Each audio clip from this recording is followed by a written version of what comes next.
You think the Federal Reserve controls the United States economy? You think JP Morgan is the biggest player in the room? Think again.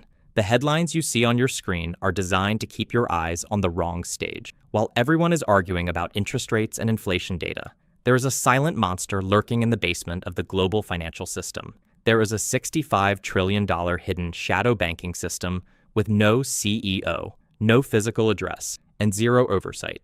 It is a world of infinite leverage and invisible debt that operates in the cracks of the law. And I'm here to tell you, it just started to crack. When you hear the word bank, you think of a building with a vault and FDIC, but the real power today lies in non-bank financial intermediaries. We're talking about massive hedge funds, private equity giants, and quantitative firms like the ones we've discussed before. They do exactly what banks do. They lend, they borrow, and they invest, but they do it without any of the rules. They are the shadow bank. They manage more capital than the GDP of entire continents, and they are playing a high-stakes game with your future as the collateral. They are invisible because they want to be, and they are dangerous because they are interconnected in a way that the regulators don't even begin to understand. This is exactly how the 2008 crash, but this time, there is no one left to bail them out. Back then, the rot was in subprime mortgages held by traditional banks. Today, the rot is spread across $65 trillion of hidden leverage in the shadows. In 2008, the government could at least see the balance sheets of the banks that were saving. Today,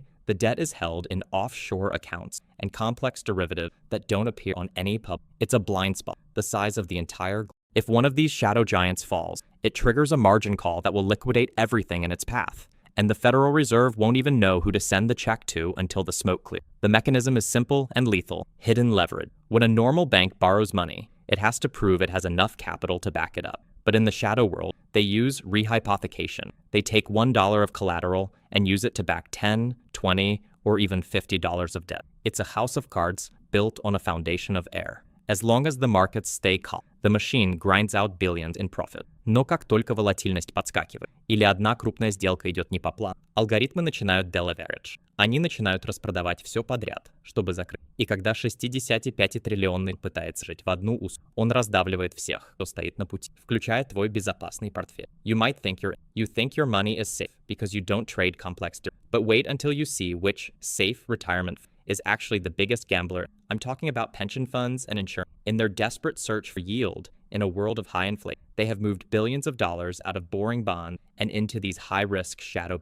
Your retirement fund is likely the exit liquidity for a hedge fund's bad bet. They are using the money you've saved to leverage up bets that could vanish. They are the biggest gamblers because they are playing with your while they keep the winning. The regulators in the United States just miss this. They have become part of the problem. They focus on the front door, the traditional banks, while the back door. They allowed these shadow entities to become too big to fail without being too big to regulate. The irony is staggering. Bitcoin and decentralized finance were built to be the antidote to this lack of. But even there, Wall Street has found a way to create shadow versions of crypto through ETF and authorized participants trying to bring the same old disease into a new ecosystem. This isn't about fear, it's about clarity. The shadow banking system is the ultimate expression of the house. They win when the market goes up, and you lose when the market goes down. The $65 trillion blind spot is the single greatest threat to your wealth today because it is the one threat you can't see on a standard. When the crack becomes a canyon, the traditional banks will look like a safe haven compared to the wreckage in the shadows. My name is the Bull. The world is changing,